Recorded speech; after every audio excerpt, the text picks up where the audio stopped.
شاہد علی حبیب صاحب، یہ فرمائیے گا کہ جیسے کہ ہم نے بات کی کہ مارکیٹس بہت اس معاملے میں سو ہوتی ہیں، ان کو بہت اندازہ ہوتا ہے. ابھی بھی ہم دیکھ رہے ہیں، جب بھی ہم یہ بات کر رہے ہیں جو کہ ایک بہت ہی سیریس سچویشن ہے، لیکن مارکیٹس کو بڑا اعتماد ہے، انٹرنیشنل مارکیٹس کو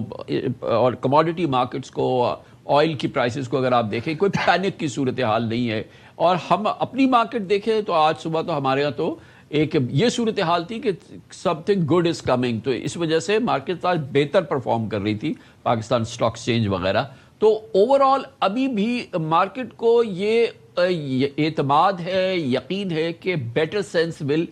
الٹیمیٹلی پریویل. خالی یہ ایک تصور یا یہ ایک خیال یا یہ کہ امید نہیں ہے، بلکہ کوئی ٹھوس اس کی معلومات یا وجہ بھی ہوگی نا. جی، بسم اللہ الرحمن الرحیم. تھینک یو سو مچ کامران صاحب. جی، آپ بالکل صحیح کہہ رہے ہیں کہ امید بہت ہے، کیونکہ پاکستان کا رول اس میں بہت زیادہ امپورٹنٹ ہے، اور پاکستان کا جو میڈیشن میں ایفرٹس ہیں وہ ہمارے انویسٹرز جو ہیں وہ اس کے اوپر بہت زیادہ اعتماد کر رہے ہیں. اور جس طریقے سے پاکستان نے سیز فائر کوئی ایکسٹینشن میں رول پلے کیا، اور یہ ایکسپیکٹیشنز ہیں. ڈیفینیٹلی اسلام آباد میں اتنی زیادہ تیاریاں ہو رہی ہیں، امریکنز جو ہے بہت سارے جہاز آئے ہوئے ہیں، اور ایسا لگتا ہے کہ یہ انشاءاللہ کوئی نہ کوئی کسی نہ کسی ٹائم پہ انشاءاللہ انگیجمنٹ دوبارہ شروع ہو جائے گی. اور یہ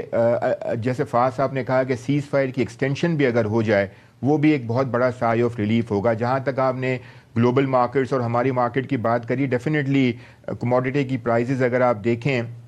تو آئل پرائز جو ہے وہ $115-20 تک چلی گئی تھی، اور ابھی آپ دیکھیں $85-90 کی طرف آ گئی ہے، تو ظاہر ہے $79 بھی چلی گئی. تو یہ سائے آف ریلیف ضرور ہوا ہے. اور گلوبل مارکیٹس نے بھی ہماری جو ایفرٹس ہیں اور جو ان دونوں کے بیچ میں جو ہے وہ ملاقاتیں کرانا، اور اس کے لیے جو ایفرٹ اور انڈیویجولی ملاقات کرنا، ایران کے ساتھ ملاقات کرنا، اور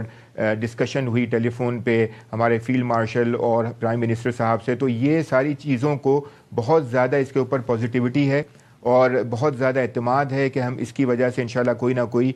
اس کے اوپر کوئی نہ کوئی ایفرٹ جو ہے کامیاب ہوگی. اور یہ میں آپ کو بتا دوں کہ جو ہماری مارکیٹ ہے، جو پری وار جو ہمارا انڈیکس تھا، اس سے آگے ہم کراس آ گئے ہیں، ہم اس سے آگے پہنچ گئے ہیں. We were at 168,000، today we at around 172,000. تو اس کا مطلب یہ ہے کہ ہمیں بہت زیادہ، آلدو آئل کی پرائز ابھی $65-70 پہ نہیں آئی ہے، بیکاز ہماری بہت اکانومی جو ہے بہت زیادہ ڈیپینڈنٹ آئل پرائز کے اوپر ہے، کموڈٹی پرائز کے اوپر ہے، لیکن وہ ابھی بھی $85-90 کے قریب ہے. لیکن پھر بھی ہم انڈیکس ہماری جو ہے وہ اوپر آ گیا. اس کی وجہ یہی ہے کہ پاکستان نے ایک رول بہت زیادہ امپورٹنٹ پلے کیا ہے، اور ہمارے اس رول کے اوپر ہمارے جو انڈیویجول جو لوکل انویسٹرز ہیں وہ بہت زیادہ اعتماد کر رہے ہیں، انسٹیٹیوشنل انویسٹرز بہت زیادہ اعتماد کر رہے ہیں کہ انشاءاللہ دوبارہ سے کوئی نہ کوئی انگیجمنٹ ہوگا، اور پاکستان اس میں جب سیکنڈ راؤنڈ ہوگا تو ڈیفینیٹلی وہ ایک سارٹ آؤٹ ہو جائے گا یہ سارا میٹر. شاہد علی حبیب صاحب، بہرحال جو اگر مثال کے طور پہ وہ اپنے وعدے پہ یا اپنے معاف کیجیے گا اپنی دھمکی پہ عمل کرتے ہیں کہ وہ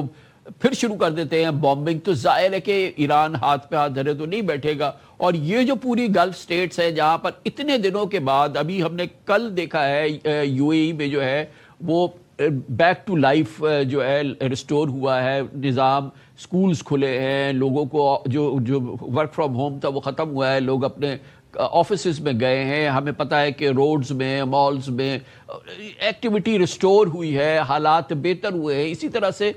پوری جی سی سی میں، سعودی عربیہ میں، قطر میں، کویت میں، ان جگہوں پہ حالات بہتر ہوئے ہیں. اب اگر ویڈنسڈے کو پھر جنگ شروع ہو جاتی ہے، پھر یہ تمام چیزیں شروع ہو جاتی ہیں، اور تو نہ صرف یہ کہ یہ تو مڈل ایسٹرن اکانومی، پھر دوسری گلوبل اکانومی کے لیے تو قیامت کا سما ہوگا نا. اٹس ناٹ کوئی مذاق کی بات تو نہیں ہے کہ دوبارہ 15 دن کے بعد جنگ شروع ہو جائے. شاہد علی حبیب صاحب. جی کامران بھائی، آپ بالکل صحیح کہہ رہے ہیں کہ کوئی دوبارہ سے بامبنگ کی تو کوئی پاسبلٹی لگتی نہیں ہے، کیونکہ اس میں پوری دنیا انوالو ہے اس میں. اور صرف ایران اور امریکہ کا معاملہ نہیں ہے، یہ پورا اکانومی کا معاملہ ہے، پوری ورلڈ کی اکانومی کا ہے، پورے جی سی سی کنٹریز کی اکانومی کا معاملہ ہے، ان کی سچویشن کا معاملہ ہے. تو ظاہر ہے یہ تو ہو نہیں سکتا کہ اتنا آگے جانے کے بعد، اور یہ ایفرٹ پاکستان نے اپنے آپ کو آگے کیا ہے اس طریقے سے کہ بیل آؤٹ کرنے کے لیے کہ کوئی کسی کی ایگو جو ہے وہ ہرٹ نہ ہو. اور میرے خیال سے یو ایس کو ایک بہت بڑا اپرچونٹی ملی ہے کہ یہ چونکہ پاکستان نے یہ ایفرٹ شروع کری ہے اور اس کے ساتھ اس کو لے کے جو ہے وہ کہا جائے کہ ہم انگیجمنٹ کرتے ہیں. میرا خیال سے تو سیز فائر جو ہے وہ ایکسٹینشن ہی پاسبلٹی, اور امتیاز صاحب صحیح کہہ رہے ہیں کہ ہو سکتا ہے کہ آج نہ ہو لیکن کل ہو جائے, کیونکہ وہ آج انہوں نے ٹویٹ کر دیا ہے اور جو ہے وہ بہت مشکل ہے. لیکن پھر بھی مجھے لگتا ہے کہ یہ سیز فائر کی طرف ہوگا اور ہو سکتا ہے کہ پاکستان کی طرف سے دوبارہ کال جائے, دوسری ممالک کے جو لیڈرز ہیں ان کی طرف سے کال جائے پریزیڈنٹ کو, اور اس کے بعد جو ہے وہ بلاکیڈ جو ہے وہ اس کو ختم کریں. اور ہو سکتا ہے جو ایران کی جو خواہش ہے وہ یہی ہے کہ بلاکیڈ کو ختم کیا جائے. تو ظاہر ہے ون وے اور ادر اگر ہو جاتا ہے اور انگیجمنٹ دوبارہ شروع ہو جاتی ہے, لیکن آئی تھنک جیسے ہی انگیجمنٹ کی اگر خبر آتی ہے تو I think this will be very positive news, because اس کے بعد تو یہی لگے گا کہ انشاءاللہ پھر تو کنکلوژن ہونا ہی ہے. اور چونکہ بہت ساری چیزوں پہ تو آلریڈی ایگریمنٹ ہو گیا ہے, 2-3 چیزیں باقی ہیں جس کے اوپر بھی بہت ساری چیزیں جو ہے وہ ایران کے ساتھ بھی مذاکرات ہوئے ہیں اور یو ایس کے ساتھ بھی بات ہوئی ہے. تو میرا خیال